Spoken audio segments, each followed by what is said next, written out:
Everyone. तो हमारी BEd second year की नॉलेज एंड करिकुलम की क्लास नंबर 4 है। फिर से हम आज कुछ नए क्वेश्चन के साथ बात करेंगे।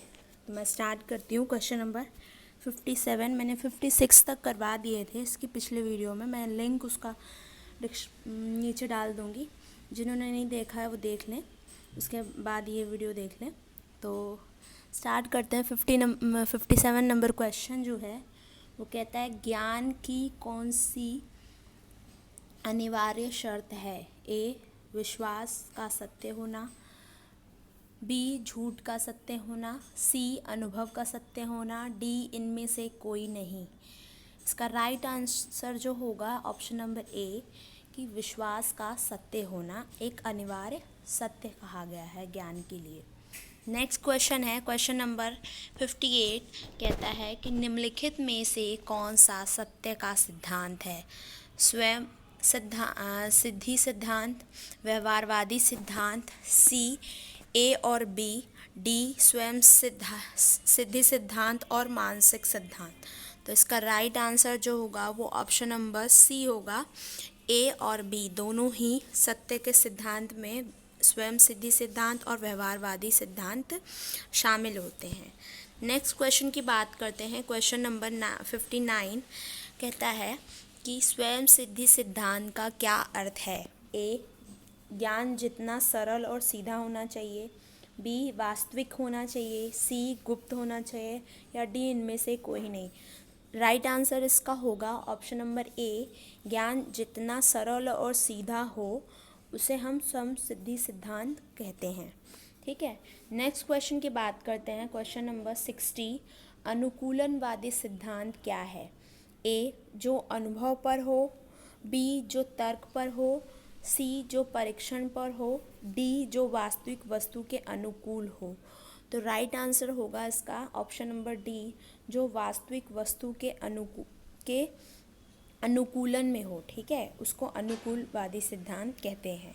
नेक्स्ट क्वेश्चन की बात करते हैं। क्वेश्चन नंबर 61, तर्क बुद्धि किसमें मदद करती है? ए, निर्माण में, बी, अनुमान में, सी, रुचि में, डी, सामंजस्य में। तो राइट आंसर इसका जो होगा ऑप्शन नंबर ए, निर्माण में तर्क बुद्धि मदद करती है।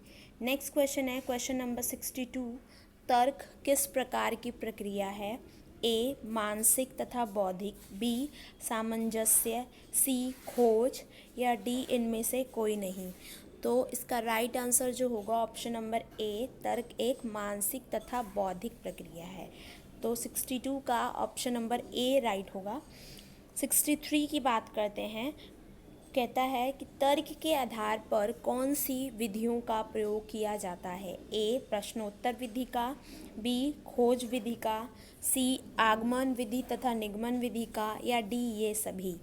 तो right answer option number C होगा, आगमन विधि तथा निगमन विधि। इन दोनों विधियों का प्रयोग तर्क में प्रयोग किया जाता है। ठीक है। तो आगमन विधि और निगमन विधि सबको पता होगा। आगमन विधि जो उदाहरण से बच्चों को पढ़ाया जाता है, पहले उदाहरण दिए जाते हैं। और निगमन विधि कौन सी होती है? जिसमें हम पहले नियम बताते हैं फिर उदाहरण देकर समझाते हैं।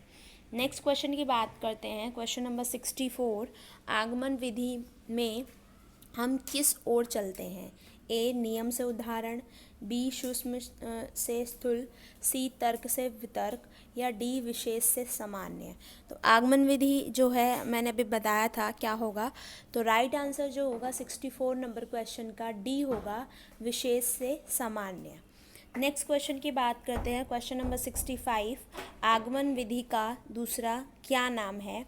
ए, नियम विधि, बी, तर्क विधि, या सी, इगरूल विधि, या डी, इनमें से कोई नहीं। तो 65 का राइट आंसर जो होगा वो हमारा होगा सी ऑप्शन, इगरूल विधि इसका दूसरा नाम है। 66 क्वेश्चन नंबर की बात करते हैं। निगमन विधि क्या है? तर्क से वितर्क, बी, नियम से उदाहरण, सी, सार्थक विधि, या डी, ये सभी। तो बी ऑप्शन इसका राइट होगा, नियम से उदाहरण, जिसमें हम पहले बच्चों को नियम बताते हैं फिर उसके बाद उदाहरण देकर समझाते हैं। 67 नंबर क्वेश्चन की में बात करते हैं कि निगमन विधि का दूसरा नाम क्या है। ए प्रदर्शन विधि, बी नियम विधि, सी अवलोकन विधि या डी रूलिंग विधि। तो right answer option number D होगा, रूलिंग विधि इसका दूसरा नाम है। 68 क्वेश्चन नंबर की बात करते हैं। आगमन विधि में बच्चों को सबसे पहले क्या बताया जाता है। उदाहरण, तर्क, नियम या प्रश्न। तो 68 का राइट आंसर होगा ऑप्शन नंबर ए, उदाहरण पहले बताए जाते हैं। ठीक है। नेक्स्ट क्वेश्चन 69 नंबर क्वेश्चन, विश्लेषण शब्द का क्या अर्थ है। ए निष्कर्ष, बी उदाहरण, सी सत्य या डी वस्तुओं को अलग अलग करना, जैसे एकत्र वस्तु जब इकट्ठा की वस्तुओं को अलग अलग करना। तो राइट आंसर जो होगा ऑप्शन नंबर डी होगा कि वस्तुओं को अलग अलग करना। 70 क्वेश्चन की बात करते हैं कि ज्ञान मीमांसा किस सिद्धांत का समर्थन करता है। यथार्थवाद का, बी आदर्शवाद का, सी प्रकृतिवाद का या डी स्ववृत्तिवाद का। तो ज्ञान मीमांसा जो है वो आदर्शवाद का समर्थन करता है। ऑप्शन नंबर बी इसका राइट आंसर होगा। क्वेश्चन नंबर 71, यथार्थवाद किस सिद्धांत का विरोधी है। ए प्रकृतिवाद का, बी स्ववृत्तिवाद का, सी आदर्शवाद का या डी इनमें से कोई नहीं। तो 71 का राइट आंसर होगा ऑप्शन नंबर सी, आदर्शवाद का विरोध करता है यथार्थवाद। 72 नंबर क्वेश्चन क्या कहता है, आत्मसातकरण का क्या अर्थ है। पुराने विचार में नए विचार का मिल जाना, बी नए विचार बनना, सी अनुभव का समावेशन होना या डी ये सभी। तो ये आत्मसात जो है वो प्याजे ने बताया है, जिसमें हमारे जो विचार होते हैं, जो हमारे पुराने विचार होते हैं, उसमें नए विचारों का मिल जाने को हम आत्मसात कहते हैं। तो ऑप्शन नंबर ए इसका राइट आंसर होगा।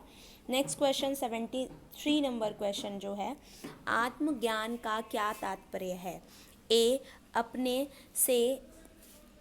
अपने आप से संबंधित ज्ञान, बी आत्म का ज्ञान, सी ए और बी, डी विचार संबंधित ज्ञान।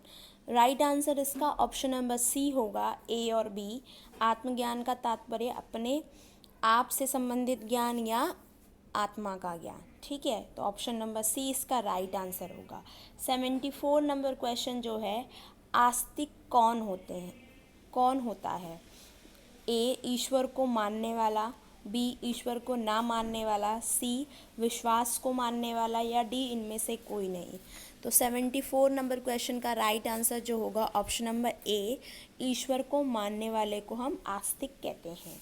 75 नंबर क्वेश्चन को, नास्तिक कौन होता है। ए किसी को ना मानने वाला, बी अपनी मानने वाला, सी विचारों में भेद वाला, जिसके विचार में भेद होते हैं, अलग होते हैं, भेदभाव टाइप होते हैं, या डी ईश्वर को ना मानने वाला। तो राइट आंसर जो होगा ऑप्शन नंबर डी होगा, जो कि ईश्वर को ना मानने वाला, जो कि ईश्वर को नहीं मानता है कि ईश्वर है ही नहीं। ठीक है, तो ये हमारे कुछ क्वेश्चन थे। नेक्स्ट वीडियो में नेक्स्ट नए क्वेश्चन के साथ मिलेंगे। और आपको वीडियो अच्छी लगे शेयर करें, सब्सक्राइब करें और लाइक करें, और कमेंट ज़रूर करें कि वीडियो कैसी लगी। ठीक है, और नेक्स्ट वीडियो में नए क्वेश्चन के साथ मिलते हैं। Thank you and all the best. Preparation अच्छे से सभी लोग कीजिए बिना टेंशन के, पेपर बहुत ही अच्छा होगा। Thank you everyone.